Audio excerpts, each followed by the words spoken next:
Assalamualaikum warahmatullahi wabarakatuh. Mohon maaf, Ustaz lewat sikit, dia baru sampai ambil di JT Ustaz ni.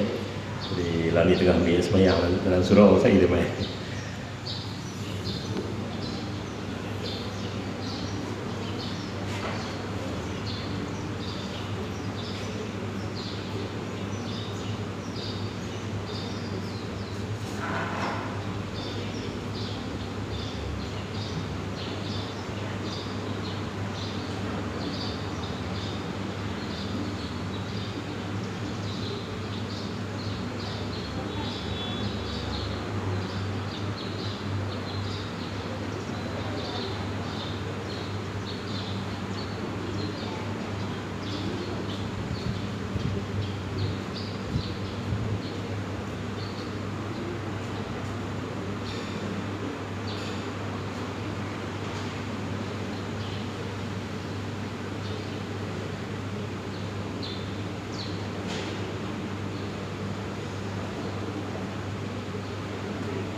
Assalamualaikum warahmatullahi wabarakatuh.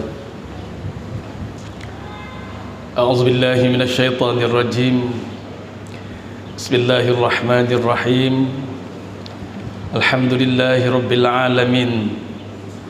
Wassalatu wassalamu ala sayyidil mursalin wa rasulil amin.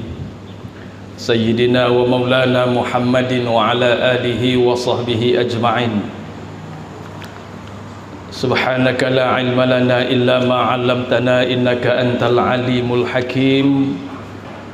Rabbi shrah li sadri wa yassir li amri wahlul 'uqdatam min lisani yafqahu qawli. Allahumma salli ala sayyidina Muhammadin tibbil qulubi wa dawaiha wa afiyatil abdani wa shifaiha wa nuril absari wa diyaiha wa ala alihi wa sahbihi wa sallim. Rabbi yassir wa la tu'assir, Rabbi tamim bil khair. Amma ba'du. Saya muliakan seluruh kaki tangan dan warga kerja HIG yang menjadi urustia program kuliah duha pada pagi ini. Saya hormati tuan-tuan guru, puan-puan guru, ustaz-ustazah, tuan-tuan puan-puan, muslimin muslimat, mukminin mukminat yang ada di hadapan saya, yang juga mendengar suara saya daripada ruang medan ilmu di kuliah duha pada pagi ini. Sama-sama kita bersyukur kepada Allah Subhanahu wa taala. Allah Ta'ala masih memberikan kita peluang yang sangat berharga untuk sama-sama berada di dalam majlis ilmu di mana-mana ketika, di saat-saat mana sekalipun kita istiqamah dengan mengaji dan juga dalam majlis ilmu ni. Malaikat akan melabuhkan sayapnya, merendahkan sayapnya untuk berdoa bersama dengan orang-orang yang mengaji ilmu. Ada satu ketika seorang laki-laki baru balik menyamun. Menyamun ni dia pergi samun rumah tak mana, tak tahu. Dia takut kena tangkap, dia singgah di satu majlis ilmu supaya orang tak perasan, kata dia. Maka malaikat pun mohon daripada Allah Ta'ala untuk diampunkan dosa, tetapi malaikat habaq, ya Allah, kecuali seorang lah kot, sebab dia bukan daripada ahli kami, dia cuma singgah selepas dia balik menyamun. Adakah dia juga akan diampunkan Allah dosa dia? Maka Allah Ta'ala kata ya, sekali dengan dia, ampun dosa-dosa dia. Dosa kecil lah yang kaitan dengan dia dengan Allah. Kalau dosa besar dia kena pergi taubat. Kalau dosa dengan orang dia kena pergi clear dengan orang. Nama dia dosa tiga segi. Dia, orang, Allah. Dia kena pergi clear dengan kawan tu, ampun maaf, nak habaq betul-betul, hari tu aku dah samun kang kapek 3 helai, lepas tu apa ada ambil handphone 2 biji, lepas tu apa semua pergi habaq kat dia, nak ambil balik, cuma kapek hat selai tu aku tak tahu pergi ke mana, minta pampasan ke atau orang helai bang. Tentu kata tak apalah, hantar mai hat lain pun kira clear dah. Hat kapek tu sedekah kat hang lah, ambil lah, clear. Maka dengan Allah Ta'ala dia kena minta ampun kerana perbuatan dia adalah perbuatan dosa. Dosa dengan orang minta kepada Allah Ta'ala clear dengan Allah, tapi dengan orang tak clear. Selagi tak clear dengan orang, Allah Ta'ala tak clear. Satu lagi, soal dia nak maaf tak maaf, tu cerita lain. Ada orang kata loh, pergi minta saja lah ustaz, dia tak maaf. Tak ada, tu cerita lain. Soal kita dengan dia, kita dah minta maaf, kita dah sungguh-sungguh hati, suci hati, ikhlas minta maaf, tiba-tiba dia tak maaf dengan kita, satu dia. Kita dengan Allah Ta'ala clear dah, pergi minta maaf betul-betul lah. Ni pergi buat CP-CP cerita tak apa betul, tak boleh lah, cerita betul-betul. Handphone 2 biji, kapek 2 helai, hak tu memang aku ambil. Cuma hak kapek selai tak boleh bagi, handphone 2 biji dengan kapek hak selai tu aku bagi dah. Aku harapnya hang kalau nak balik kapek tu aku bagi pampasan. Kalau tak pun hang halai bang. Clear dengan orang, clear dengan Allah Ta'ala. Tak clear dengan orang, tak clear. Maka Allah Ta'ala kata sekali dengan penyamun tu aku maafkan dia, aku ampunkan dosa dia. Cuma dosa dia dengan orang dia kena pergi clear lah. Dosa dengan aku ampunkan. Tu dia punya, orang kata, eksklusifnya majlis ilmu. Bila kita duduk, walaupun duduk untuk tunggu orang, tak mai lagi kawan kita tunggu, mai kita dengar dulu kot majlis ilmu cerita apa hari ini. Tuan-tuan muslimin dirahmati Allah sekalian, hari ini kita sambung balik cerita 30 wasiat Imam Syafi'i. Bab yang ketiga, membanyakkan 5 perkara dalam kehidupan. 5 perkara, saya ingat saya tak baca lagi. Banyakkan 5 perkara ini dalam kehidupan. Kata Imam Asy-Syafi'i rahimahullahu ta'ala berwasiat dengan 5 perkara, iaitu yang pertama, memperbanyakkan zikrullah. daripada kita menyebut tentang makhluk, lebih baik menyebut tentang Allah. Satu, memperbanyakkan zikrullah, banyak menyebut tentang Allah, kurangkan ataupun jangan menyebut daripada makhluk. Cerita ke orang, hak bab-bab orang jangan cerita hak kita dengan Allah.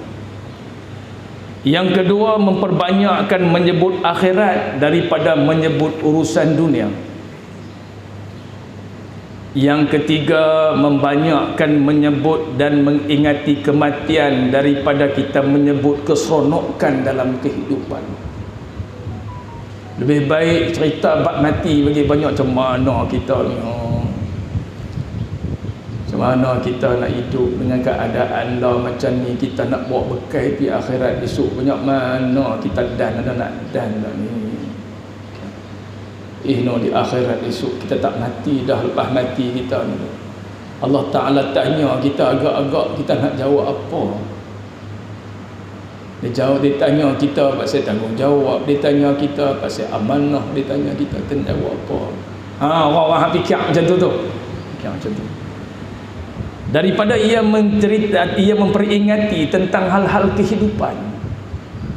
Macam mana cerita tanah hari tu tak jual lagi orang.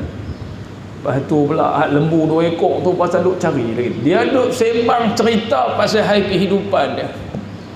Cerita pasal baju rumah kenuri nak pakai kala apa, cerita pasal nak pergi spa, cerita bab kehidupan saja cerita. Imam Syafi'i kata, lebih baik yang ketiga memperbanyakkan sebut dan mengingati mati daripada mengingati hal-hal kehidupan yang menyeronokkan. Hati jadi seronok ya, kalau boleh mati tak sah kot, seronok ni hidup. Tak pula hidup kot Langkawi ni amat dia seronok lah. Tuan-tuan hak asal orang Langkawi ni lah, seronok duduk kot Langkawi. Dia kata, ustaz duduk kot belah darat seronok tak? Seronok cara darat, Langkawi ni seronok cara duduk Langkawi. Habis tu duduk tang mana pun ada susah, duduk tang mana pun ada seronok. Kerja pun macam tu, tang mana pun ada susah, tang mana pun ada seronok yang kita kerja ni. Mungkin duduk dekat rumah tapi kerja jadi susah. Pasal apa? Pasal terpaksa berhadapan dengan orang-orang kampung. Ada Tok Ngulu kata, alhamdulillah lah dulu jadi Tok Ngulu kok belah mana halah balik kok belah kampung. Dia kata kampung lagi payah rupanya. Pasal masalah semua adik-beradik, Pak Tih, Pak Ndak, Pak Lang, Pak Ngah, Pak Tam, dia terpenat. Jenis-jenis ni penat. Yang hang nak makan aku icik-icik dulu nak abang aku duk suap nasi takkan tak boleh tolong kot. Tuan nak kata apa? Pening dia tak? Itulah kata, tak ada tempat yang senang, tak ada tempat yang susah. Ada tempat yang ada susah dia, ada senang dia. Itu cerita hal-hal kehidupan, kata Imam Syafi'i. Yang keempat, kata Imam Syafi'i, jangan kamu banyak menyebut-nyebut kebaikan diri dan keluarga. Itu je dia dah. Jangan banyak-banyak sangat sebut kebaikan diri. Ni aku yang buat ni. Ni aku yang tolong ni. Tu yang kawan tu, budak tu masuk universiti, aku yang tolong. Jangan banyak sebut tentang benda-benda tu, ataupun sebut tentang kehebatan keluarga kita. Mana nak boleh challenge keluarga aku, keluarga tu rumah. Hak perempuan tu guri, semua jadi ustazah belaga. Keluarga kami tak datang, mana datang. Jangan banyak menyebut-nyebut kebaikan diri kamu atau jasa kamu kepada orang, dan juga kehebatan keluarga. Yang keempat. Yang kelima, kata Imam Syafi'i, jangan banyak menyebut-nyebut dan menampak-nampakkan keaiban atau keburukan orang lain. 5 perkara. Jangan duk banyak sebut sangat pasal keburukan dan keaiban orang. Demikianlah wasiat Imam Syafi'i, iaitu 5 perkara yang elok disebut-sebut selalu bagi memberi kesedaran kepada kita sepanjang perjalanan hidup ini. Nabi SAW pernah mengingatkan umatnya berkenaan menggunakan 5 kesempatan sebelum datang 5. Muda sebelum tua, lapang sebelum sibuk, sihat sebelum sakit, kaya sebelum miskin, hidup sebelum mati. Itu Rasulullah kata. Imam Syafi'i kata, Ini Rasulullah kata irtanim khamsan qabla khamsin. Itu hadis dia. Muda sebelum tua, lapang sebelum sibuk. Lalu lapang eloklah, alhamdulillah, suami pun sihat lagi. Sampai satu masa suami pun sakit, nak tinggal pun tak boleh dah. Dia nak pergi mana-mana, nak kena tolak, nak kena pergi kisah ke dia, nak kena mengasuh. Main mengaji pun tak dan dah. Tu Mak Long macam mana boleh dan? Aku dan lah, Pak Long hang mati dah. Rupanya mati dah. Tak apalah, hak tu dia mati dah. Ni hadut hidup lagi ni, duk hang rumah duk kacau kita. Ni mak hang tu sampai mana lah, aku aku mati hang tak dan nak tengok. Tak pergi mana. Mak tu sampai makan kenduri lah, tinggal aku ke seorang-seorang. Aku tak boleh duduk seorang. Duk tunggu dia. Habis dah. Waktu lapang dah habis dah. Tak ada mengaji dah. Dia main waktu sibuk lah. Kemudian waktu sihat, sebelum datang waktu sakit, tak larat dah. Nak pergi mengaji pun tak larat dah, sakit. Kalau duduk lama dia tak sakit pinggang, kena tidur dalam 10 minit, kena tidur saat dalam 15 minit, lepas tu boleh bangkit pula, lepas tu tidur pula. Tak boleh dah nak pergi mengaji, mengajak tak mana pun tak boleh dah. Sihat sebelum sakit, kaya sebelum fakir. Waktu senang lah kata, sebelum kita susah dengan harta. Dan waktu hidup sebelum mati, hak tu penamat lah. Hidup sebelum mati ni penamat lah. Macam mana dikatakan memperbanyakkan sebut Allah? Kita biasa menyebut atau memuji-muji orang apabila buat baik kepada kita, hingga kadang-kadang kita terlupa hakikat bahawa terlampau banyak nikmat yang Allah Ta'ala beri kepada kita. Lantaran itu kita terlupa nak muji, nak sebut nama Allah. Makhluk yang berbuat baik sedikit pun kita puji habis-habisan, tetapi nikmat yang Tuhan bagi kat kita banyak, kita langsung tak ingat. Hak ni pun satu hal. Kalau orang buat baik kat kita, kita ingat sangat. Kalau Allah Ta'ala duk bagi rezeki kat kita, kita tak ingat sangat-sangat. Ingat pada waktu-waktu tertentu je. Contohnya, bila dapat baru ingat. Bila kita dapat ataupun bila kita orang janji nak bagi, baru kita ingat. Alhamdulillah, terima kasih, barakallah. Waktu tu baru teringat, waktu lain tak ingat. Dalam kitab Tauhid kata, ada juga satu benda yang kita kena syukur, iaitu satu bala yang Allah Ta'ala lepaskan daripada kita, tapi kita tak tahu. Bala yang ataupun musibah yang Allah Ta'ala lepaskan daripada kita dan tak kena kita, tapi kita tak tahu, padahal asal dia memang nak kena kita. Mana kita tahu kata nak kena kita dah tak kena? Hak tu lah tu. Kita tak tahu kata nak kena kita, pasal apa? Pasal dia tak kena kita. Contoh. Ada dahan pokok yang nak jatuh. Sepatutnya dahan pokok tu jatuh atas kereta kita. Tapi pada waktu tu, mungkin pagi tu kita berdoa, ya Allah, Engkau jauhkanlah aku daripada bala bencana, ya Allah. Allah Ta'ala lepaskan daripada bala tu. Kita keluar pi sampai di tempat kita mengaji, ada siapa pun tak tahu, lalu kok tu nampak dahan tu jatuh, perum. Kawan tu pun kata, mujok, tak ada siapa. Ada, tadi kita duduk bawah tu, tapi Allah Ta'ala lepaskan daripada kita, tak kena kat kita. Bila tak kena, kita tak tahulah kata kena. Ulama Tauhid kata, hak tu pun kita kena syukur. Jadi, kalau nak syukur, ya Allah, aku syukur dengan nikmat-Mu yang aku sedar ataupun yang aku tak sedar. Ya Allah, aku syukur dengan sesuatu yang Engkau lepaskan daripada aku, ataupun bala yang terkena daripada aku. Sama ada yang aku sedar ataupun yang aku tak sedar. Ada juga yang kita tak sedar. Macam tadi saya kata, kena syukur. Sebaik-baiknya eloklah lidah kita sentiasa dibasahi dengan memuji Allah pada setiap masa. Alhamdulillah, alhamdulillah, alhamdulillah. Kita boleh menyawa elok, alhamdulillah. Tuan-tuan perasan tak? Banyak mana kita tarik nafas, banyak itulah kita lepas nafas. Ada orang tarik nafas sikit, lepas nafas banyak, cepat mati. Orang tarik nafas banyak, lepas sikit, dia akan rasa ketat perut, dada dia penuh dengan nafas. Bermakna nafas kita ni banyak mana tarik, banyak itulah lepas. Oh syukurlah ya Allah, Tuhan bagi kat kita boleh nafas elok. Walaupun kita hidung tak apa bau sangat pun tak apalah, saya nyawa elok sudah.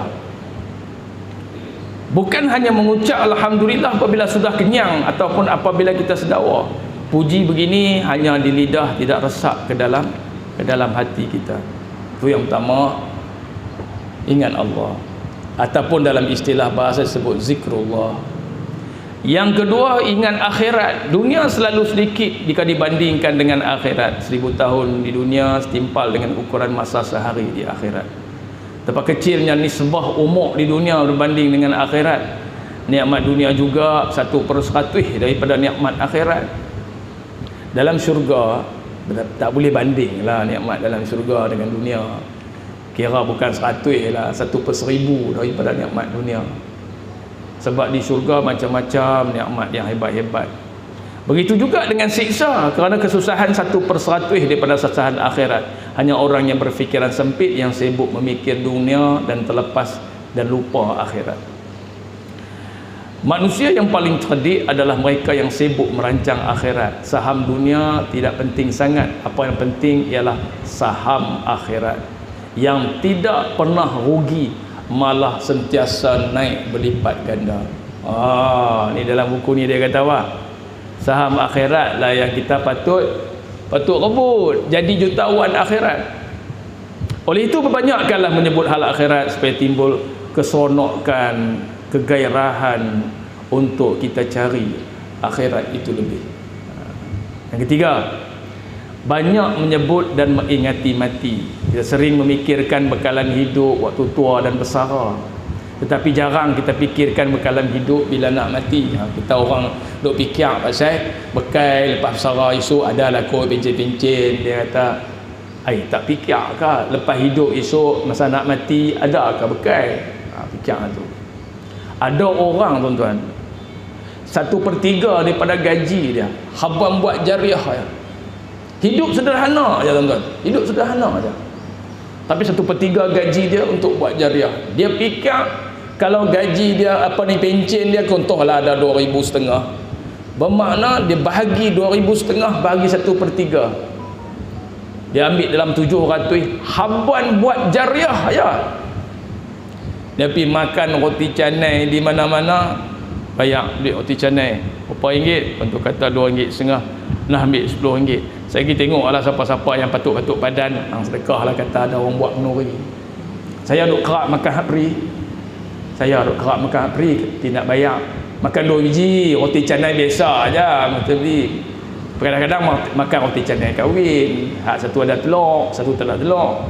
Dia kata tak payah dah ustaz, hari ni ada orang buat kenduri dah pagi tadi, dia bagi kat saya RM10. Tengok siapa-siapa yang ada, dia tak patut-patut padan bagi. Kenduri pula.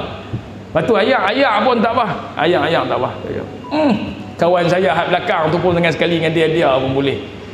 Dia kata kawan ni selalu buat macam tu ustaz. Kalau dia main makan saja, dia akan tinggal RM10 ke RM15 ke. Kerana hari tu memang dia bajet macam tu. Kalau dia tak main, memang dia tak tinggal, tak ada siapa tinggal duit. Kalau dia main, dia tak tinggal duit. Saya gunalah duit dia tu. Sampai kalau ada lebihan, dia kata kalau hak lebih apa ni 5 upang, 7 upang tu ambil kata. Saya pun boleh tak? Baru saya fikir, rupanya orang yang macam ni dia reserve untuk hal-hal akhirat dia.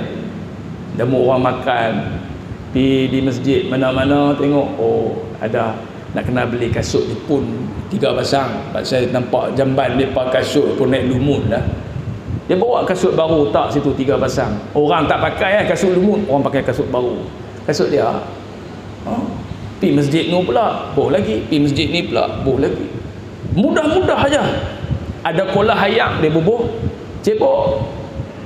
Dia beli cebok bagi kat kolah ayam tu. Orang tak kira lah, dia pakai sekali orang cebok. Tuan-tuan bayang kalau tengok, kalau semayang Jumaat orang biar semayang di kolah tu ramai mana. Semua orang pakai cebok dia. Setiap hari orang pakai berapa banyak kali. Tu orang fikir nak buat pahala akhirat.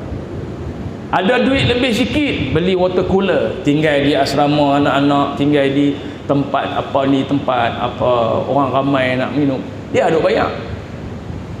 Macam-macam lah jenis water cooler lah. Dia banyak saham akhirat. Ya, banyak saham akhirat.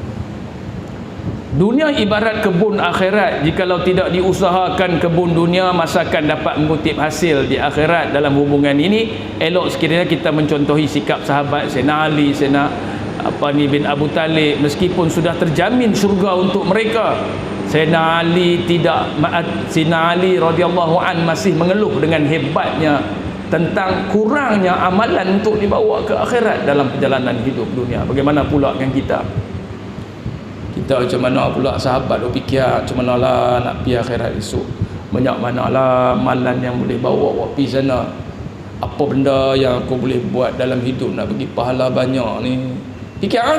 Tak fikir nak buat apa? Duduk di rumah, duduk jaga laki je, pahala kau perasan tak banyak, banyak buat dosa, lu terkah dia. Tak usah terkah dia, buat baik jangan dia. Mahang tolong tengok ayam saya, aku lapar ayam teh, hancur ayam teh, tak rambut. Mahang kata tengah hari ni, kalau petang-petang macam ni, dia kata kalau ada bihun sedap, tunggu saya nak goreng tak badan dua orang. Aku minta siapa pergi beli saya, yang nak makan bihun cap apa abang, beli buat mai bagi kat dia. Buatlah rebonding sikit. Nisa kata beli di kedai jamu dengan toge-toge macam tu je, gorenglah telur sikit ke apa abuh tang tu, potong cabai ke baru nampak lain sikit. Ni dia hentak buka bungkus bihun tu macam tu, macam mana mamak tu goreng macam tu jamu laki dia. Laki dia katalah kalau ya puang buatlah telur hak gede tu ke apa aku nak makan. Satu pasal apa? Pasal fikir nak cari pahala. Lepas tu ada orang sebelah rumah, tengok-tengok rumah lah saat nah, kami nak keluar orang 2 hari bukan kenuri. InsyaAllah, insyaAllah. Nah, ambil kunci saat aku lagi bunyi apa-apa lah rumah, apa senang buka. InsyaAllah. Ui tuan-tuan, kira tiap-tiap hari fikir nak buat pahala je. Tu nama dia banyak mengimati-mati kerana banyak fikir pasal saham akhirat. Jangan membangga-bangga diri dengan membesarkan diri dan menghebatkan keluarga. Syaitan memang suka memerangkap diri kita dengan menyuruh atau membisikkan supaya kita sentiasa mengingati ataupun menyebut kebaikan yang kita buat. Sama ada kebaikan pada diri sendiri, keluarga atau masyarakat. Kebaikan yang kita lakukan kita sebut-sebut selalu, seperti resmi ayam bertelur sebiji riuh sekampung, selalunya ada orang macam tu. Bila buat benda-benda apalah cerita tak kira lah. Ada orang jenis tu dia suka cerita apalah, buat apa, kecuali kalau orang tahu aku hari itu orang habang lah kata hak tu sebenarnya hang yang buat tu kan dia kot tu lah ni habang hak tu yang kusyuk. Apa dia kata semua orang pakai kata dia suka membangga diri.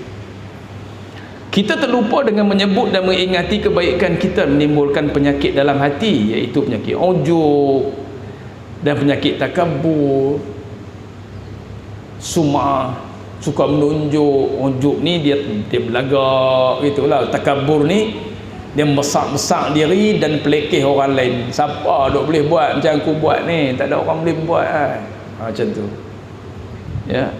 Lebih dahsyat lagi apabila menimbulkan riak ataupun bangga diri. Oleh itu eloklah kita berhati-hati supaya terhindar daripada mengingati kebaikan diri kepada orang lain. Yang kita kena sedar, perbuatan baik yang ada pada diri kita sebenarnya datang dari Allah. Allah Ta'ala yang buka jalan untuk kita buat benda-benda baik dalam hidup. Apa dia benda baik? Semua benda baik yang kita buat dalam hidup. Kita tolong orang, kita bantu orang, kita bertolak ansur dengan orang. Tolak ansur tu pahala. Ada satu kisah di dalam kitab Hadis Qudusi. Saya tak ingat saya cerita tak kita tuan-tuan puan. Dalam Hadis Qudusi ada satu cerita. Ada satu orang laki-laki kaya di zaman Bani Israel. Orang semua main hutang dia sebab dia duit banyak. Lepas tu yang kedua pula, dia ni ada dua perangai. Satu perangai, siapa dia yang tak cukup duit nak bayar hutang lagi, dia bagi tangguh. Dia bagi tangguh. Tangguh sampai 1 bulan lagi ke, 2 bulan lagi ke, baru bayar. Ada lagi duit, tak cukup lagi. Tak cukup lagi, tangguh lagi 2 bulan. Hak satu lagi pula perangai dia, ada duit dah ni? Tak ada duit. Sungguh tak ada duit? Tak ada duit.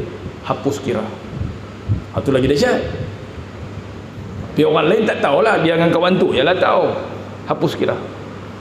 Tak ada. Unrecorded. Tak tulis dah. Sedekah itu ya. Tu dua perangai dia. Tapi semayang malah tuan-tuan jangan ikut dia ni. Tuan-tuan ikut dia ni pula, kalau macam tu pun nak buat kan lah. Tak. Dia semayang dak, puasa dak, apa jenis amal kebajikan yang berbentuk ibadat dia tak pernah buat. Dia bangun di hadapan Allah Ta'ala, dia kata, ya Allah, aku tak pernah buat walau 1 rakaat semayang pun aku tak pernah buat. Di dunia dulu aku kerja atok orang hutang. Maka Allah Ta'ala kata, wahai malaikat, cek tengok ada tak pahala dia. Malaikat kata ada 2 pahala. Dan pahala ni dia selalu duk buat. Apa dia? Yang pertama, kalau orang tak cukup duit yang hutang dengan dia, dia akan tangguh. Tolak ansur dengan dia, tangguh. Yang kedua, kalau orang susah, miskin, papa kedana, penjam kat dia, dia hapus kira. 2 tu je dia ada pahala. Allah Ta'ala kata cukup untuk bagi dia masuk syurga, kerana 2 pahala tu cukup sah di zaman tu. Zaman kita tak boleh, tuan-tuan jangan buat kerja macam tu. Pergi jadi ceti pula, apa nak hutang duit kat aku mai. Tapi hak 2 syarat ni pun jadi. Pasal apa? Pasal ada orang boleh masuk syurga buat macam ni. Tak boleh. Jangan tuan-tuan, dengan hak ni dia bagi contoh, nak habaq kata ada orang yang macam tu yang Allah Ta'ala ampunkan dosa dia kerana dalam hidup dia 2 kebajikan tu je. Apa dia? Tolak ansur. Dia tolak ansur je dengan orang. Bapalah. Tolak ansur dengan orang. Tak apa. Bagi dulu. Saya tak apa, saya okey ya. Oh, pahala besar tuan-tuan. Kawan tu kalut. Dia nak pergi dulu. Tiket untuk hak yang waktu tu ada 2 je. Satu kat anak dia, satu kat dia. Hak kat dia tu kita beli dah. Lepas tu mereka kata ada 1 je makcik nak buat macam mana tiket ni. Allah, tu saya nak balik dengan anak saya. Makcik boleh balik seorang je, anak kena balik lagi 3 jam. Takkan dia nak pergi anak dia balik dulu kot. Tak kata ke dia kak. Lepas tu orang tanyalah siapa-siapa yang nak tolong makcik ni Zat. Lepas tu tiket bagi ke dia. Tiket tu. Tak apalah, hak 3 jam lagi aku tunggulah. Sambil duduk minum ayak. Dia tunggu mereka 2 orang mereka kan nak balik asi-asi. Tolong hak tu tuan-tuan, Allah Ta'ala kira pahala. Pasal apa? Kita tolak ansur dengan kawan tu supaya membolehkan juga dia. Tu benda besar lah kira. Macam tukang tempat dalam bot, dia berkelahi lah. Pasal apa? Dia tak boleh duduk dengan bini dia. Dia tak boleh hidup dengan bini dia. Orang lain semua boleh hidup dengan bini dia. Dia tak boleh hidup dengan bini dia. Dia hinggap. Dia kata, membagilah aku tukar. Kau tu tak boleh. Dia tukar. Yang kawan hak duduk tepi cermin tu pun buat tak tahu ya. Saya kata, abang bangkit Zat bagi Mak Long ni duduk kat apa ni, Pak Long ni duduk kat bini dia. Dia nak makan pom. Tak tahu dalam apa ni bot bukan duk boleh pergi pegang bini. Tapi tak boleh, dia kena duduk tepi bini dia. Kita pun kadang-kadang rasa nak tergelak kat apa. Abang tu pun bangkit. Tak apa. Meh abang duduk kat tepi saya. Itu ya. Pergi Mak Long, pergi duduk belakang. Pak Long pergi duduk belakang kat Mak Long belakang.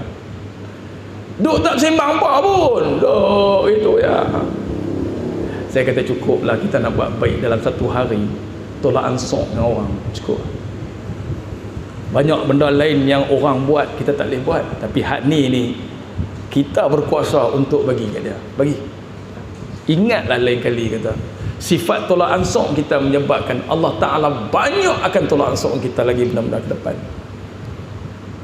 Dia sedar kata apa? Asyai boleh kat balong tu sudah ada ingat. Siap dia. Atas kapal terbang besar kali tuan-tuan. Tak parah rakam-rakam ambil. Atas kapal terbang kan free seat, kapal terbang besar.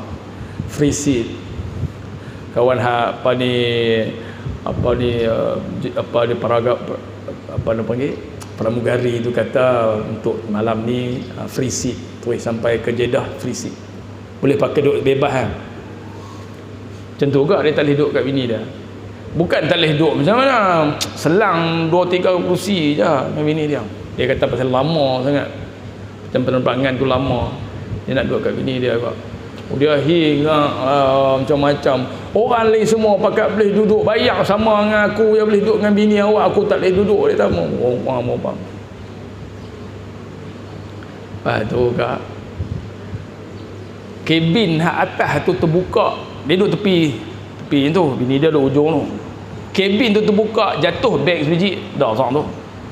Beg jatuh atas kepala dia, debuk, sengap sampai Jeddah.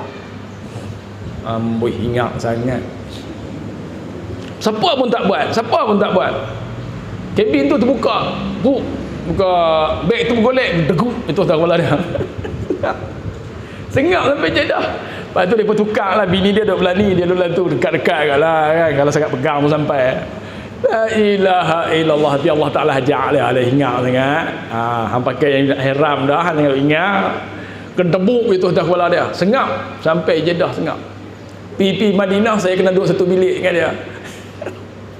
Saya tak kata apa, saya sengap. Dia kata, hang ustaz, hang ingat tak cerita hak dalam kapal terbang? Tak tahu. Cerita apa? Cerita hak apa ni, beg jatuh atas kepala aku. Oh, tak perasan. Tak perasan, saya duduk belakang dia ya. Ilaha illallah. Tolak ansur lah dengan dia lah, bagilah kat dia, bukan ada apa pun. Kadang-kadang sungguhlah kita duduk depan, mungkin kita tak tahan dengan sejuk dan sebagainya, kita minta tukar, bah tu lain lah. Ni boleh bagi kat dia, bagi bila kita ingat akan kematian. Dan apa dia lagi, oleh itu eloklah kita berhati-hati supaya menghindarkan diri daripada mengingatkan kebaikan kita kepada orang lain. Kita perlu sedar perbuatan baik yang ada pada diri kita sebenarnya datang dari Allah. Allah Ta'ala menyuruh kita berbuat baik, justru kita bersyukur kepada Allah kerana menjadikan kita orang baik, bukannya mendabik dada mengatakan kita orang baik. Kita lupa kepada Allah Ta'ala yang mengurniakan kebaikan itu. Allah Ta'ala yang bagi kita, syukur-syukurlah. Yang kelima, jangan buka aib orang. Yang buka aib orang ni artinya jangan pergi cerita benda malu orang ke orang lain. Tak kira lah anak kita ke, adik-beradik kita ke, jiran kita ke. Jiran orang yang paling tahu dengan kita. Kita berkelahi dengan bini kita pun jiran dengar. Kita berkelahi dengan anak-anak pun jiran dengar. Macam mana perangai anak kita, jiran tahu. Sebab tu orang dulu-dulu kalau nak minang, dia pergi tanya jiran. Tanya jiran sebelah. Ni nak tanya anak dara sebelah tu, kalau kami nak buat ibu rumah macam mana? Aku ni duk tengok budak tu daripada kecil je lah. Hak belakang-belakang aku tengok elok lah. Ambil ke depan aku tak tahu lah. Tu je. Nikah sengau nak ni anak nak faham nak marah lagi malu orang nak ni lah, cakap darah kok malu orang ni cakap pelan-pelan, tak apa aku cakap pelan-pelan. Awak hampa tak habang kata anak darah dia tu sengau, aku habang dah. Hak belakang-belakang elok, hak ke depan aku tak tahu, rupanya hidung tak ada. Pakai hidung palsu. Dia habang lah, dia kata tak tahulah, aku duk tengok budak tu daripada kecil dulu semua elok lah, ke belakang-belakang elok lah, ke depan aku tak tahulah. Memanglah depan. Rupanya dia tak mau habang, ke hidung tak ada. Nikah boleh sengau lah, nikah dah. Selalunya budak-budak sengau ni Allah Ta'ala bagi kat dia lawa. Biar mulut merah, koyak biar. Sengau. Orang tanya jiran sebelah. Kalau hampa nak ni cari ibu rumah, cari hal lain kot. Zeba, tak sah kot. Awak tak sah tu pasal apa? Tak payah abang. Tak sah lah, cari hal lain lah. Jiran hampa. Dia buka aib ni. Kalau seorang isteri buka aib suami, haram. Kecuali dua perkara.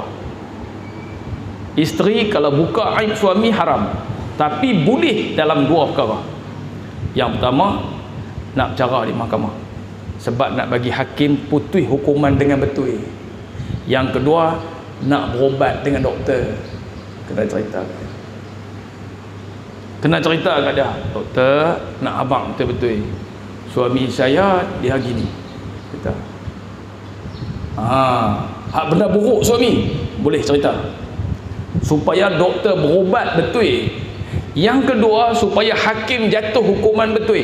Hak lain ni kalau boleh ceritalah. Kecuali lah kalau dia tu pegawai kaunseling, dia nak putuskan sesuatu, dia nak note untuk bawa kes di mahkamah ke apa, tu kena cerita. Kes yang berlaku dia tak list panjang saya kat 30 tahun dah nak kerja. Dia satu orang perempuan yang baik, dalam rumah tangga ni taat suami, 2 tahun dah nikah. Sampai mak mentua pun kata, aku berazam menantu aku ni berazam, tak boleh beranak lah, berazam mandui. 2 tahun dah, masuk 3 tahun dah nikah ni, mandui dah berazam. Dia tak kata apa, dia senang. Suami dia pun duk dengar 3 kali dah mak duk sebut ni. Sampai tak ada cucu ni, kau perasan tak boleh buat apa lepas ni, mandui. Sampai last kali mak dia adalah krisis sikit dengan dia. Mak dia kata, kan jenis orang perempuan mandui kot, perangai macam ni. Mula 2-3 kali dah dia kata. Last kali dia pergi jumpa pegawai kaunseling. Dia kata, ustazah, nak abang betul-betul, sebenarnya bukan saya yang mandui. Laki saya 2 tahun nikah, sekali pun tak pernah subuh dengan saya, sebab dia mati pucuk. Tapi kami sabar hidup dalam keluarga, sebab saya sabar kerana saya suka kat dia dan dia pun suka kat saya. Tapi bila main ujung-ujung ni, mak mentua duk rajin kata orang pedih telinga dia, tak boleh pergi lah. Kami pun duk keli dah kat koridor ni. Dia mati pucuk, alat kelamin dia tak boleh pakai. Daripada mula menikah sampai lah, dia kata tak boleh buat apa. Jadi mintalah ustazah kalau boleh, saya tak mahu duduk dah dengan dia. Ustazah tu kata la ilaha illallah. Dipanggil suami nak tanya, orang jantan tobat tak bang? Nak bang? Atau mati pucuk? Tobat tak bang? Kata pucuk pokok apa aku tak tahu, tapi aku dah. Dia tak nak habang sampai shoot pergi buat cek doktor, memang alat kelamin dia tak berfungsi dan memang perempuan ni masih nak darah. Dia minta fasah sebab unnah, dan fasah dia pula menang kes tu sebab dia minta daripada Jabatan Mufti. Dia ada satu fatwa bagi mana-mana orang, mana-mana lelaki yang mati pucuk, boleh isteri dia minta fasah nikah, boleh. Tak tahulah menang kalah kes tu, wallah alam. Tapi taratu ialah boleh abang, boleh. Macamlah orang lelaki-lelaki pun boleh abang. Kata saya tak mau isteri ni. Tak boleh duk cerai tak ketahuan. Mana boleh? Dosa kalau kita cerai isteri tanpa sebab. Dosa. Walaupun hukum dia harus. Tapi kata kalau kita cerai, dia dah jadi janda memang. Janda apa tu, Qadhi bukan boleh buat apa. Buat alat kelamin dia tu tutup. Dia pernah accident, lepas tu buat operation, alat kelamin dia tutup. Tutup macam mana? Nanti saya tunjuk laporan doktor. Dia elok balik buat operation, dia tutup balik alat kelamin dia. Dia elok balik buat operation, tutup balik. Tak boleh buat apa, tengok saja doktor. Doktor kata macam mana? Dia kata boleh tak doktor? Tak usahlah cerai saya nak nikah dengan siapa, orang lain pun macam tu lah. Lah macam ni, bagi dia menikah lain, bagi lelaki dia menikah lain, saya okey lah, tapi jangan cerai saya. Tak tahu dia buat style macam mana, tak tahu. Ada orang perempuan yang dia tertutup alat kelamin dia tak boleh mengadakan hubungan kelamin dengan suami. Itu pun satu juga, kena habang supaya boleh jatuh hukuman dengan betul. Minta ke doktor ke semua laporan habaq di mahkamah. Tak tahu lalas kali macam mana. Itulah cerita mereka. Oh, macam-macam tuan-tuan. Hak tu kes-kes terpencil lah dalam kehidupan, ya. Jangan dedahkan aib orang. Kegelapan hati ditokok pula dengan rangsangan syaitan, selalu menyebabkan diri kita menyebut-nyebut kesalahan dan kekurangan orang. Kita terdorong melihat keaiban orang sehingga terlupa melihat keaiban dan kekurangan diri kita. Sebab kata orang tua-tua, kuman di seberang nampak, gajah di sebelah ni tak nampak.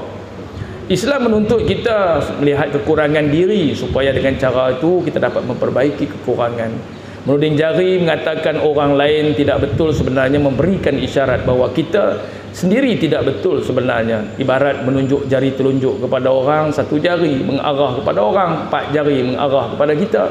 Biasakan diri kita untuk menghitung dan muhasabah diri. Hak tu betul. Menuding jari mengatakan orang lain tidak betul sebenarnya isyarat kepada diri kita bahawa banyak koreksi yang kita kena buat untuk diri berbanding kita nak kena tengok buruk orang. Dalam rumah macam tu lah. Dalam rumah tuan-tuan perempuan, ada di kalangan kita yang suka kata kat pasangan, suka kata kat lelaki dia, suka kata kat bini dia. Ada setengah orang kata kita nak kalau boleh ketaatan macam mana Aisyah taat kepada Rasulullah. Ni abang betul-betul lah, kalau kita tu tara Rasulullah tak apalah, nak isteri tara Aisyah agak-agak lah antara mana. Macam tu lah pun kalau perempuan pun nak macam mana Fatimah dengan Sayyidina Ali, agak-agak lah kita tara mana. Suami kita pun bukan tara Sayyidina Ali. Kadar yang dia boleh bagi pun alhamdulillah, kadar yang boleh dia buat baik alhamdulillah. Jangan duduk cari buruk suami, lepas tu suami pula duk cari buruk isteri. Duk kira aku macam Doraemon, dia kata lelaki dia macam Doraemon, perut boroi pendek, muka bulat. Dia kau tengok jauh nampak macam Doraemon, hampa tengok dia habaq kat anak-anak lah, nenek-nenek hampa tengok ayah hampa jalan duk jauh-jauh nampak macam Doraemon. Tu Doraemon, perut boroi, kepala bulat, jalan pendek. Duk kira aku Doraemon lah. Ayah dia kata mak hang pergi duk tepi kau rasa sama sang dia mula langsung pakai duk cari buruk. Salah, cari buruk ni sampai bila pun tak akan dapat dia punya jalan. Sebab kita ni orang yang serba kekurangan. Tak ada manusia yang sempurna tuan-tuan. No man is perfect, kata orang Mat Saleh, kata orang no, tak ada manusia yang sempurna. Rasulullah aja sempurna sebab Allah Ta'ala bagi kat dia keistimewaan, ya. Rasulullah ni Allah Ta'ala bagi kat dia keistimewaan, maka kita boleh katalah dia antara manusia yang sempurna. Tapi kita tak tuan-tuan. Baik, itu yang disebutkan perkara yang kelima yang kata wasiat Imam Syafi'i. Kemudian wasiat Imam Syafi'i pula yang ketiga. Yang ketiga ni yang keempat pula. Yang keempat, orang menziarahi orang sakit. Saya baca dah pasal ni, ya. Saya baca dah. Marah, saya baca dah. Kasihan anak yatim. Sat.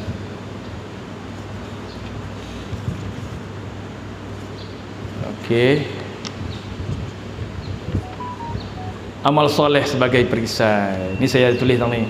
Sekadar itu baca di HIG 21 hari bulan 10. Saya tulis dulu kan. Kemudian amal soleh sebagai perisai. Kata Imam Syafi'i rahimahullahu taala, lakukanlah sebanyak-banyak amal soleh kerana ia mendinding dan perisai kepada orang mukmin dan juga daripada serangan iblis. Buat amal soleh bagi banyak-banyak. Kita tak kuat untuk kita sendiri nak lawan dengan iblis. Sebab modus operandi dia sangat licik. Sangat licik. Licik ni artinya kita tak boleh nak jangka. Dia bijak sebenarnya. Bijak pasal dia sangat-sangat tahu tentang teknik untuk melemahkan kita. Teknik dia pandai. Kali pertama, kali kedua dia tak ada lagi. Kali ke-10 pun tak lagi. Macam mimpi ya. Percaya dengan mimpi ni, kali pertama, kali kedua, kali ketiga, kali ke-10 pun tak lagi. Kali yang ke-99 tu. Kita dok percaya, dia tipu kita hak kali tu. Oh lah. Ya. Lakukanlah sebanyak-banyak amal soleh kerana ia menjadi pendinding. Kita selalu minta auzubillahi minasyaitanirrajim. Aku meminta lindung dengan Allah daripada syaitan yang direjam. Aku sendiri aku tak larat nak minta. Aku tak sendiri tak larat nak cari pelindung. Aku kena minta lindung daripada Allah. Kena Allah lindung aku. Al-Tidak Allah. Dalam mengharungi hidup seharian, Islam menganjurkan umatnya supaya sentiasa bertakwa kepada Allah dan mengamalkan setiap perintah dan menjauh segala larangannya.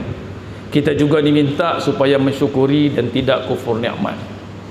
Takwa dapat dianggap sebagai kumpulan amal soleh yang mampu mendekatkan diri dengan individu pada Allah. Takwa ni artinya amal-amal soleh yang kita buat secara berturutan, secara orang kata istiqamah, buat sikit kita buat, banyak kita buat demi ikhlas kerana Allah. Tu nama dia takwa. Apa kesan takwa? Iman. Amalan yang kita buat secara berterusan dengan ikhlas, apa benda yang akan naik kuat pada diri kita? Nama dia iman. Apa benda yang memberikan kepada kita nilai? Nama dia takwa. Itulah kata amal soleh. Buatlah sebanyak mana pun. Ada sempat semayang. Ada sempat sedekah. Ada sempat cakap baik-baik dengan orang, cakap. Ada kesempatan boleh khidmat dengan orang, khidmat. Ada kesempatan boleh tunjuk benda baik ke orang, tunjuk. Hak baik kena buat macam ni. Kalau buat macam ni, rasan selalunya lah kami tak berjaya. Dia kena buat macam ni. Macam tu. Itu nama dia amal baik pada setiap hari. Setiap amalan yang perlu dilakukan dengan cara yang ditentukan dari Allah Ta'ala, baru ia berfungsi sebagai pendinding dan perisai pada sebarang serangan dan godaan syaitan. Syaitan ini dia makhluk yang Allah Ta'ala bagi mandat kat dia. Bukan bagi mandat, bagi peluang. Bagi peluang kat dia untuk buat berbagai-bagai perkara fahsyat dan juga untuk dia nak kacau anak Adam. Tapi kena ingat syaitan dia tak tahu hati kita.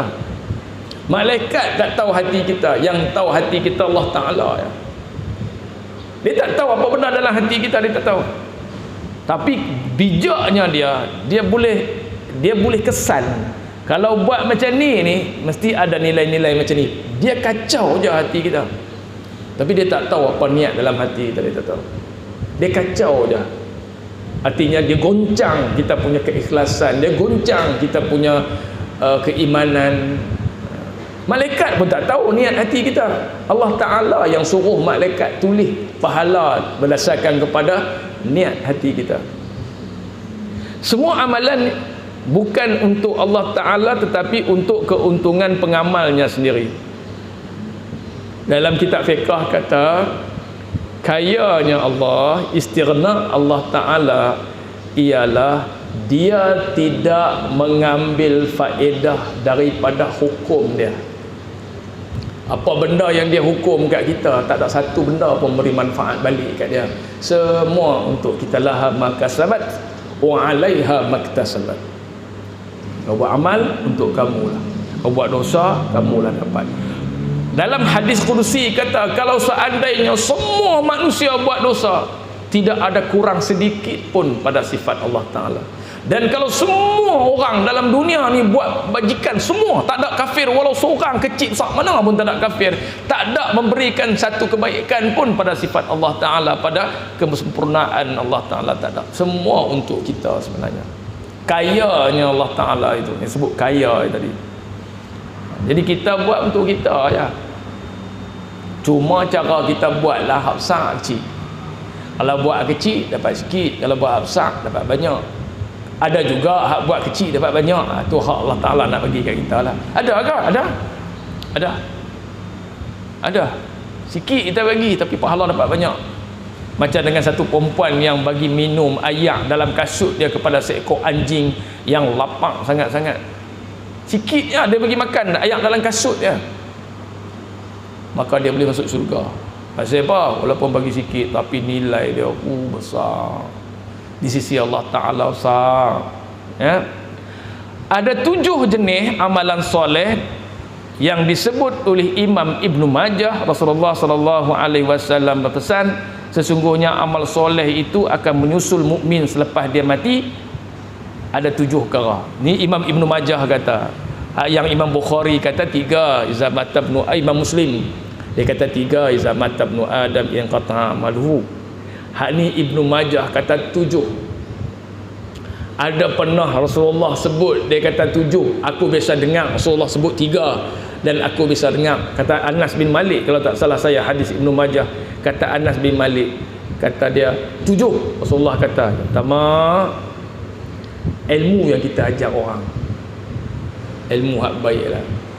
Oh, tahniah lah cikgu-cikgu, ustaz-ustaz, ustazah-ustazah, hajar ilmu kat budak-budak bukan sikit. Hak tu hak ilmu secara formal. Ada juga yang ustaz-ustazah, cikgu ngajar ilmu yang tak formal. Tak formal. Tolonglah kalau jumpa siapa-siapa orang yang kita hormat, berdiri salam dengan dia.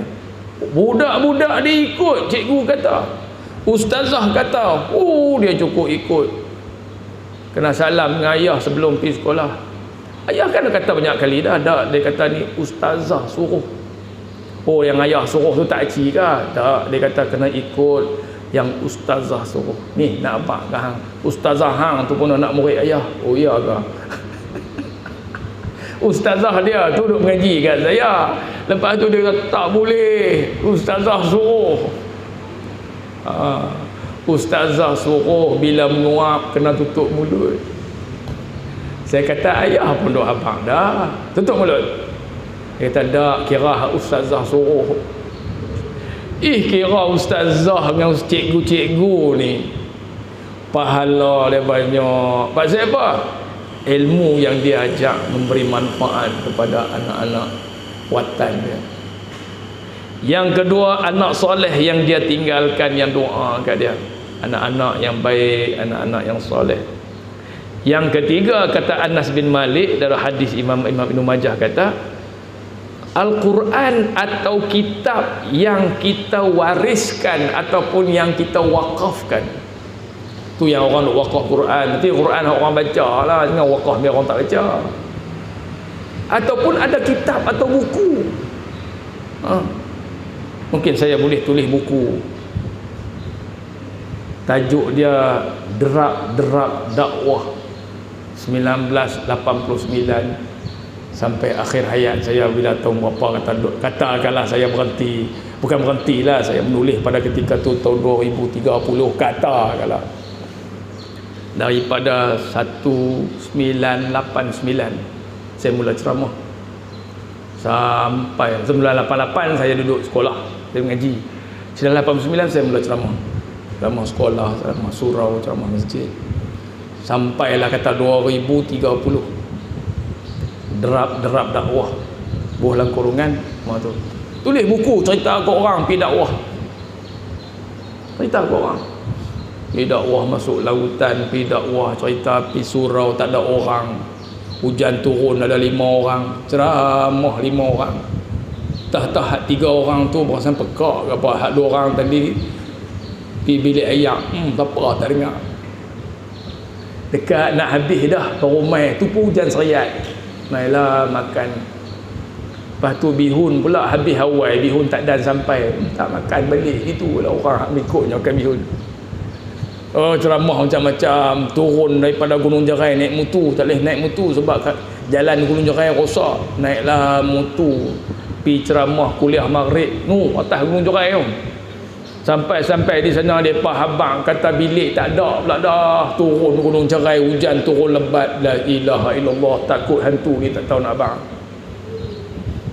Gunung Jerai tu. Naik motor, debung motor 100 sport lah, debung deng turun. Lepas tu ingatlah hati, kalau dia terjun atas motor, aku tinggal motor, aku lari turun dengan kaki, lari ya. Aku tak kira lah. Hujan turun, brum. Naik motor. Pakai serban dengan jubah macam ni, jubah warna putih. Turun. Pukul 11.30 kat pukul 12. Depa baru habaq kata tak ada bilik. Kalau ada bilik kami bagi kat ustaz, budak-budak penuh dia atas batu hak lele ada gas. Turun. Sampai di rumah. Duduk atas pangkin tu. Ayak mata keluar, tak sedar. Tak sedar. Tu cerita hak susah. Dia cerita pula hak seronok. Kan di ceramah kuliah. Oh, seronok. Pi Langkawi, tukar baju atas kereta. Tak dan. Okay, tukar baju atas kereta ya. Saiz baju saya 1,000 satu. Saiz 1,000 baju kedut. Tak ada lah. Kalau nak mengajar lepas, kalau balik duk sika baju, pakai tak dan mengajar. Oh, macam-macam tuan-tuan. Pi di apa Perlis ramah dia telefon, jadi ustaz noh, jadi malam ni lepas maghrib, jadi pakan daripada rumah sampai di sana. Setiap usaha panggil saya, pengurusi panggil orang lain. Elok sampai je kawan tu mula ada orang ceramah dah. Dia kata pasal apa pula, rupanya pengurusi silap dipanggil datuk mana tak tahu ceramah. Saya baru sampai. Jangan ustaz, jangan naik. Lagi takut tembung dia kata, Allah, kita kena api ikut kedai tu. Jom kita makan. Lepas tu, Assalamualaikum. Salam balik ya. Balik. Bini tengok, balik awal bang. Ceramah tak jadi ke? Bukan tak jadi, belagak reket. Patah reket saya, reket mereka elok jalan. Lepas tu pula ada pula panggil ceramah tu. Kau belah apa ni? Kota Kuala Muda tu. Pipi ceramah silap hari, sepatutnya esok. Tu dia. Silap hari pula dah. Besok berlaku. Silap hari. Sepatutnya esok lah. Esok ustaz, bukan malam ni. Aduh, ya Allah. Tak apa. Tak usah terus buat kuliah. Tak. Esok main lain. Balik Kota Kuala Muda tu, balik sampai rumah. Abang kat bini kata, tu dia lah lain kali orang tu abang dah kena tengok. Yang bini pun janganlah marah kat aku. Abang lah silap bang, awak macam mana manusia, lain kali bang. Abang tengok elok. Ataupun abang-abang kat saya, paling tidak saya boleh. Macam tu. Nak marah tu dia lah. Orang kali tengok elok. Amboi mata Allah Ta'ala bagi ikut nak tengok kata. Tu pergi silap dah. Itu apa ni, dia tunggu makan ke tak? Tak makan, lapar tak boleh makan rumah tak? La ilaha illallah. Bertambahlah ya Allah. Boleh tulis dalam buku? Boleh tulis dalam buku, betul jual ikut orang Langkawi. Tobat mereka beli. Baca cerita dakwah ya Allah. Tuan-tuan, dunia orang kata kalau dengan dakwah, siapa-siapa yang tak ada jiwa dakwah, tak usah buat kerja dakwah. Hati jadi tak ikhlas. Betul. Hati jadi tak ikhlas. Kalau sakat nak pi dakwah tempat-tempat yang established ya, boleh pi ya. Tapi hak surau masjid siapa nak pi tuan-tuan? Waktu tu baru teringat, ya Allah, Rasulullah punya susah payah berdakwah di zaman dia. Dia pergi ke Taif, dia kena tuju dengan sambut dengan ketui batu tuan-tuan. Kita ni main ke Langkawi, lepas sambut dengan ketui ayam. Ketui batu, ketui ayam. Tak apa lagi, ketui kambing pun dah. Ni dia ya, kambing. Apa ni masak apa? Tuan-tuan. Yang keempat, dia membina masjid, ya, membangunkan masjid, dia buat masjid, ataupun dia share buat masjid, ataupun dia ada infak untuk buat masjid. Selama mana masjid tu orang pakai, selama tu dapat pahala. Bila orang runtuh buang, duit yang dia infak tetap jalan. Tuan-tuan jangan kata bila masjid dah runtuh, batu tu orang dah buat lantai, ataupun batu tu orang bubur kat depan-depan apa kawasan kaki lima masjid. Tak. Pahala berjalan. Pahala berjalan. Dia tak putus. Pahala tetap jalan. Masjid yang kita bina, ataupun kita bina masjid depa kata yang tak ada lagi ni, kawasan hak sebelah parking kereta ni je, kita perlu duit sikit, buat parking kereta. Buat. Ada dapat pahala Ustaz, orang nak buat masjid, pergi buat parking kereta. Kalau puak tu tak ada tempat parking kereta, taubat dia tak masuk masjid. Ya dah, dapat pahala kita. Dapat pahala. Tapi tak sama lah dengan pahala tempat yang duduk dalam masjid. No. Tapi dah itu peluang yang ada. Buat. Yang kelima, rumah tempat kesinggahan musafir. Buat rumah tempat orang musafir singgah. Gazebo ataupun tempat tunggu tak mana-mana. Ada tempat orang duk mengaji, kita bagi gazebo 2 biji, habuan orang yang tak boleh semayang duduk di situ. Ataupun laluan tu tempat orang tunggu bot, kita bina 2 biji tempat rehat untuk orang tunggu bot. Sebab saya semua orang pakat duduk berdiri. Ataupun orang duduk tunggu budak-budak sekolah keluar, pakat duduk berdiri tunggu satu. Kita beli gazebo sebiji, tak tang tu, bagi kerusi bubuh tang tu. Kerusi dengan kerusi elok tuan-tuan, sagi pok tu dia kenyak, patah kerusi. Bubuh tu kok you tu sudahlah. Susun kok you elok tu. Pakat duduk kok tu. Anak kenyak api, patah aku beli lain. Tuan-tuan, itu kalau kata tempat singgahan musafir. Itu musafir singgah, ni orang duk tunggu sekolah, budak sekolah. Ataupun pastikan kita beli kursi plastik, pibuh tang tu, tulis itu wakaf untuk sekolah kebangsaan apa-apa. Ada anak budak nak sekolah, nak apa ni, mak pak haduk tunggu budak sekolah, cabut satu kursi, duk. Sagi budak anak-anak pakat mai, bubuh balik tempat dia. Kata mau balik pun, pak gad lah terlomboh. Apa gad terlomboh tak? Makcik-makcik ni ada anak dia mai aja, dia tinggal langsung. Bukan cakap tinggal kursi je, dengan apa ni dompet duit pun dia tinggal. Hari itu teringat sekali, tengok, siapa beg sekolah datang ni, dia lupa bawa balik beg sekolah yang kata budak tu pun. Ilaha illallah. Pakcik gad ambil disimpan. Dan pakcik simpan. Dia lupa. Macam-macam. Lupa nak buat macam mana lah. Yang kelima, yang keenam, mengalirkan sungai. Artinya buat sungai bagi orang guna untuk saliran air dia, ataupun buat parit bagi orang guna air, ataupun kawasan tu parit dia tak elok, saliran parit tak elok, kita minta satu orang tolong buat bagi elok-elok. Hang bubuh kok kecil sudah, ataupun bubuh batang parit besar macam tu bubuh tang ni, supaya semua ayam kau orang kau belah ni, ayam apa ni, acak ni semua masuk ni, lagi keluar ikut longkang. Boleh sebab pahala. Ataupun gunakan saliran untuk orang buat bendang, dia buat parit dalam tanah dia. Tak apa, bendang aku jadi kecil, tak apa, aku buat ban dalam tanah aku. Kok orang ujung tu nak pakai ayak, buka ban depan ni sampai sana. Ni tanah hampa, tak apa, tanah aku, tak apa, dapat jariah pahala. Ataupun buat jalan, orang belakang tu tak boleh lalu kok belah sana, pasal belah sana mereka dah buat bangunan rumah, melainkan lalu tanah kita aja yang boleh. Kita bagi 5 kaki untuk laluan kereta, kata 7 kaki untuk kereta masuk keluar, 1 hala. Dan basikal motor lalu kot tanah aku. Pesan ke anak cucu nah, hampa jangan duk pergi sekat ni. Aku buat jalan ni dalam tanah aku. 7 kaki aku bagi kat depa. Buat jalan dalam tanah aku. Boboh dengan batu bagi elok, boboh tar bagi elok sampai ujung sana. Hampa lalulah kot ni.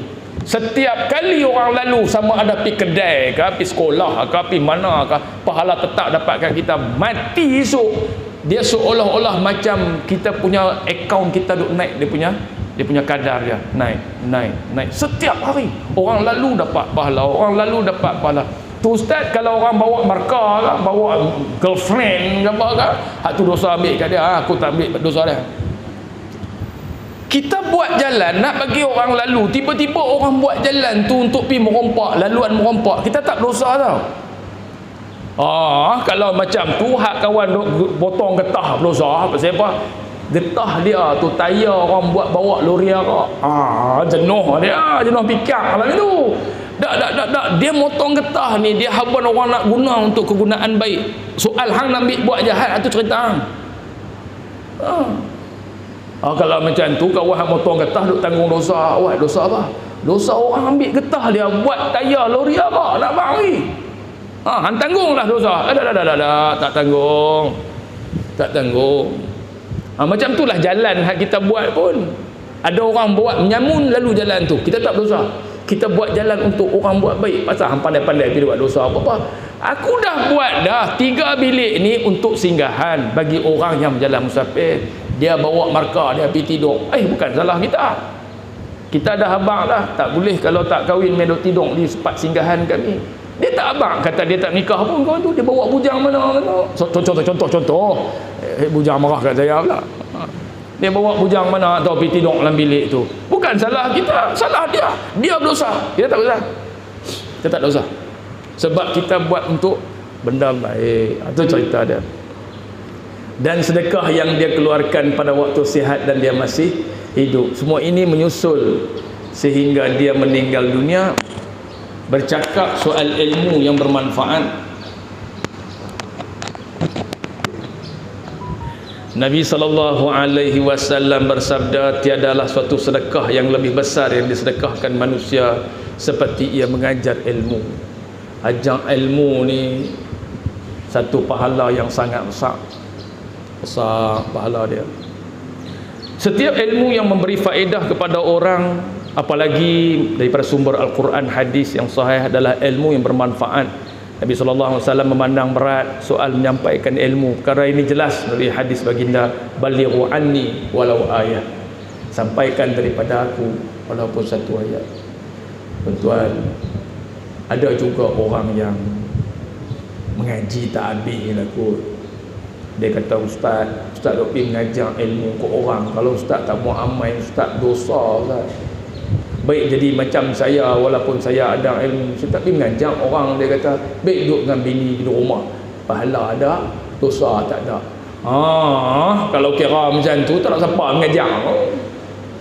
Balighu anni walau ayat. Rasulullah tu sampaikan daripada aku walaupun satu ayat. Sampaikan. Kita tak ada ilmu, kita mengajar cara tak ada ilmu. Larat kita buat, kita buat. Kita buat amal sekadar mana yang kita mampu. Anak soleh yang ditinggalkan juga menjadi perkara yang menyusul mukmin selepas mereka meninggal dunia. Dalam surah As-Sur, Allah Ta'ala menyatakan kelebihan orang soleh dan orang yang beriman yang dituruti zuriat keturunannya. Dan dengan beriman itu kami hubungkan dengan mereka zuriat mereka, dan kami tidak mengurangi sedikit pun pahala amal-amal soleh mereka. Ya. Setiap seorang manusia terikat dengan amal yang dikerjakannya. Dalam tafsir Ibnu Katsir dijelaskan Allah mengangkat darjat ibu bapa, ya, ibu bapa yang soleh kerana doa anak-anak mereka. Begitu juga meninggalkan darjat, begitu juga meninggikan darjat anak cucu disebabkan amal soleh ibu bapa mereka. Imam Ar-Razi menyebut ayat ini juga menjadi bukti bahawa kasih sayang ibu bapa yang beriman berterusan sehingga ke hari akhirat. Itu dia. Itu yang kata balighu anni walau ayah tadi ni. Sampaikanlah satu ayat. Sampaikan daripada aku, kata Nabi SAW, walaupun satu ayat. Benda baik habaqlah ke orang. Lah nak sampai senang tuan-tuan, pakai aplikasi WhatsApp, ada TikTok, ada Instagram. Tulislah tu, dalam ada FB, tulislah tu. Pesanan Imam Syafi'i. Saya tulis 5 pesanan Imam Syafi'i. Di bawah tu tulis apa? Sila sebarkan. Orang tolong sebar. Lah ni kalau bab-bab ilmu Memang mudah tuan-tuan kita bagi ilmu ke orang. Hak jahat pun senang, hak baik pun senang. Tapi kita pilih hak baik. Tulislah di situ. Setitis air mata ibu tidak ada tanda harga. Tulis itu. Setitis air mata ibu tidak ada tanda harga. Jadi jangan bagi mak menangis kerana nilai dia terlalu tinggi. Ada kadang-kadang anak-anak disuka buat bagi mak dia menangis. Dosa tuan-tuan. Tolonglah maafkan dia. Kita yang kena maafkan dia. Kalau dia tak perasan habaq kat dia, ni macam ni lain kali jangan buat macam ni. Mak kecil hati. Ada kadang-kadang mak tu kecil hati, taram simpan dalam hati. Dosa anak dia. Allahu akbar. Tuan-tuan yang dirahmati Allah sekalian, ada 7 perkara ni tuan-tuan. Kalau nak baca rasanya panjang gini, dah 10.30 dah. InsyaAllah kita sambung. InsyaAllah saya tanda di sini HIG, tanda di sini. Kita sambung nanti tajuk wasiat Imam Syafi'i rahimahullahu ta'ala, ya, tentang 7 perkara yang Anas bin Malik kata hadis riwayat Ibnu Majah. Selalu kita dengar 3, hari ini kita dengar 7. Bolehkah kita nak buat? Tak boleh, tak ada masalah. Kita ada sikit duit, beli buku hak yang orang boleh baca, letak di tempat-tempat orang menunggu. Ataupun buatlah aplikasi apa-apa bagi ke orang yang orang boleh guna. Ataupun bayaran. Kalau dia kata ni tiap-tiap bulan kami kena bayar benda-benda ni, tak apa, bayar sebagai jariah. Ataupun ada duit sikit, beli water cooler, tak tempat yang orang ramai pakai duduk menunggu. Nak lagi cantik tu saya beli water cooler, beli ayak yang jenis apa ni, minum-minuman ke apa kata tu, bawa duit keluar ayak. Ataupun buka ambil je. Mana saya pergi, tak tahu dia kata ayak free. Ayak-ayak kecil-kecil tu yang jenis macam dengan Bivita, tapi ayak dia dalam botol isi orange, strawberry, jambu. Oh banyak berbuah. Kita pergi ambil ya, disusun balik. Selalunya ayak mineral lah orang sedekah, yang mineral botol kecil-kecil. Orang main jauh tuan-tuan. Ada orang buat jariah di sekolah, ada asrama, water cooler tu, asrama, sekolah, tempat orang menunggu, ya. Jadi mudah-mudahan ada manfaatnya pertemuan kita pada pagi ini dalam kuliah duha. InsyaAllah mai ke depan kalau ada lagi kita sambung lagi cerita 30 wasiat Imam Syafi'i. Mohon maaf salah dan silap. Wallahu a'lam. Assalamualaikum warahmatullahi wabarakatuh. Al-Fatihah. Bismillahirrahmanirrahim. Alhamdulillahirabbil alamin arrahmanirrahim. Iyyaka na'budu wa iyyaka nasta'in. Shiratal mustaqim shiratal ladzina an'amta 'alaihim. Bismillahirrahmanirrahim. Alhamdulillahirabbil alamin wassalatu wassalamu ala sayyidil mursalin wa ala alihi wa sahbihi ajma'in. Allahumma anfa'na bima 'allamtana wa 'allimna ma yanfa'una warzuqna 'ilman yanfa'una wa zidna 'ilma. Allahumma inna na'udzubika min 'ilmin la yanfa', min qalbin la yakhsha', min 'amalin la yurfa', wa min du'ain la yusma', wa na'udzubika min haula'il arba'. Allahumma zidna wa la tanqusna, wa akrimna wa la tuhinna, wardina warda 'anna ya arhamar rahimin. Sallallahu ala sayyidina Muhammadin walhamdulillahi rabbil alamin. Taqabbalallahu minkum